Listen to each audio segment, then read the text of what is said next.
Recited by our Imams today. Inshallah, we start with the first during Isha prayer. Ya ayyuhalladhina amanu kutiba alaykumus siyamu kama kutiba alal ladhina min qablikum la'allakum tattaqun. As we have mentioned a few days back, the objectives of fasting has been said by Allah subhanahu wa ta'ala in this verse. O believers, Allah has decreed fasting upon you, has been decreed on the ummah or those before you, for the purpose to achieve taqwa. So the objective of fasting is to achieve taqwa. And taqwa, كما عرفنا الإمام علي بن أبي طالب, or has been explained by Ali ibn Abi Talib رضي الله عنه, الخوف من الجليل والعمل بالتنزيل والاستعداد ليوم الرحيل. Fearing Allah subhanahu wa ta'ala and worshipping Allah subhanahu wa ta'ala has been prescribed in the Quran, and worshipping Allah subhanahu wa ta'ala has been prescribed in the Quran, and preparing ourselves for the hereafter, for living this dunya. So this is a taqwa, and in general is fearing Allah subhanahu wa ta'ala and worshipping Him as He has asked us to worship Him. So this is the main objective of fasting. So to reach this level, because fearing Allah subhanahu wa ta'ala means worshipping Allah subhanahu wa ta'ala always in all time, because Allah subhanahu wa ta'ala monitoring us, and we have to have this feeling and this belief always with us, because Allah subhanahu wa ta'ala see us, monitor us wherever we are.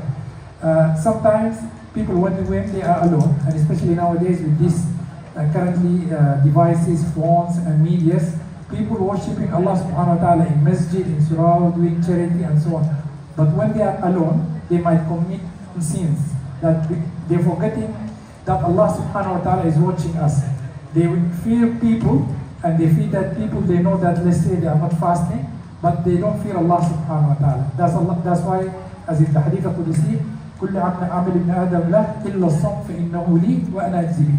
Whatever the Muslims or the Creator, so the creation or the Muslims do is for them, except fasting is for Allah subhanahu wa ta'ala, because no one knows truly that you are fasting except Allah subhanahu wa ta'ala. Because you may break your fast, but only Allah subhanahu wa ta'ala knows whether you are really fasting or not.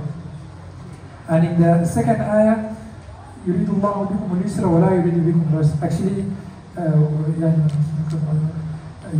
فمن كان منكم مريضا أو على سفر فعدة من أيام أخرى. يريد الله بكم اليسر ولا يريد بكم العسر. Allah subhanahu wa ta'ala would like to have it easier for us. So Allah subhanahu wa ta'ala allow us to break our fast in certain conditions. And all those are permission by Allah subhanahu wa ta'ala if we are traveling or we have sickness, so we are not able to fast. So Allah subhanahu wa ta'ala permit us and give us this permission to break our fast and recompensate that if we are able, or to pay fidya if we are not able to do so. So this is from the mercy of Allah subhanahu wa ta'ala, allowing us to break our fast in certain conditions. In the same page, وَإِذَا سَأَلَكَ عِبَادِي عَنِّي فَإِنِّي قَرِيبٌ أُجِيبُ دَعْوَةَ الدَّاعِ إِذَا دَعَانِ. And this verse is actually very important verse because of Quran, because it shows the oneness of Allah subhanahu wa ta'ala. Allah subhanahu wa ta'ala informing us that there is no barriers between us and Him. If you would like to ask or supplicate anything, it should be directly to Allah subhanahu wa ta'ala. And this is also from the mercy of Allah subhanahu wa ta'ala. Imagine that if you would like to see someone hierarchy, or a king or a prince, it's not that easy. You have to see many people to request their assistance to allow you to see those higher status people. But for Allah subhanahu wa ta'ala, there is no barriers between anyone, between a slave, between his slave, because all of us are slaves of Allah subhanahu wa ta'ala. But everyone can ask and raise his hands and ask Allah subhanahu wa ta'ala directly for whatever he wants, without requesting permission from anyone. And this is actually also the oneness of Allah subhanahu wa ta'ala, as I said just now, is because many people, if they would like to ask Allah, they ask Allah by name of others, by name of Allah, by name of Fulan, or by name of whoever, to request something from Allah. But Allah subhanahu wa ta'ala clearly said in His Quran, وَإِذَا سَأَلَكَ عِبَادِي عَنِّي, if the worshipper asks you about me, inform them, I'm near to them. And actually, also one of the reason this revelation of this verse is actually the companion of the Prophet sallallahu alaihi wasallam asked the Prophet sallallahu alaihi wasallam whether Allah is near to us, that we can converse with Him, or we have to call Him out, that He's far away from us. that Allah subhanahu wa ta'ala revealed this ayah, وَإِذَا سَأَلَكَ عِبَادِي عَنِّي فَإِنِّي قَرِيبٌ. So if your companion or the worshipper asks you about me, inform them, I'm close to them. So we can ask Allah subhanahu wa ta'ala. This is the month of Ramadan that we have to ask Allah subhanahu wa ta'ala for whatever we want. And there are two times that people may forget to ask Allah subhanahu wa ta'ala or supplicate to Allah, where the dua may be or highly be accepted and answered by Allah subhanahu wa ta'ala.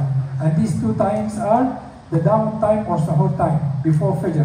So these times where we can ask Allah subhanahu wa ta'ala, because Allah subhanahu wa ta'ala, as He said, He will descend to the sama dunya, the sky, dunya. So Allah subhanahu wa ta'ala will descend there, so we can ask Allah subhanahu wa ta'ala. This is the dawn time before sahur. And at the second hour is actually before iftar. Many of us forget or neglect this time because we will be busy preparing for iftar or involved in a lot of conversation and chatting before breaking our fast. But this is a time where our dua and supplication will be answered by Allah subhanahu wa ta'ala. So we should inform our family, our kids and so on, to spend time, even if you cannot spend the whole hour, maybe 5 minutes before iftar and during iftar, we supplicate to Allah subhanahu wa ta'ala, and also during sahur. The last verse that I would like to highlight, يسألونك ماذا ينفقون قل ما أنفقتم من خير فللوالدين والأقربين. So this verse informs us that whatever we spend, the best thing to spend is on our parents, relatives, and offering. So please, if you have limited amount of money and you cannot spend all the path of Allah subhanahu wa ta'ala, the first thing is to spend on your parents. If they are alive, it's easy, you can spend on them. Make sure their needs are being handled by you or answered. And if they are not alive, also there are many ways to donate on behalf of them, because the rewards of those donation will be back to them, inshallah subhanahu wa ta'ala. So the first thing we need to do is actually not to forget to spend on our parents, if they are needy or not, because they are the parents. So as Allah subhanahu wa ta'ala, قُلْ مَا أَنفَقْتُم مِّنْ خَيْرٍ, the first thing Allah subhanahu wa ta'ala said, لِلْوَالِدَيْنِ, so the parents. Allah subhanahu wa ta'ala could say the orphanage before parents. Maybe they are more needy than the parents, but Allah subhanahu wa ta'ala said parents first. So please prioritize spending on your parents first, then followed by others. So those are the few things that I would like to highlight, and I hope I give some remarks that can meet some of the expectation. For sure it won't meet Sheikh Tariq explanation, but at least some remarks. May Allah subhanahu wa ta'ala help us to fast and do our best during this month of Ramadan, and may Allah subhanahu wa ta'ala accept all of this. Subhanakallahumma wa bihamdik, nashhadu an la ilaha illa anta, nastaghfiruka wa natubu ilayk.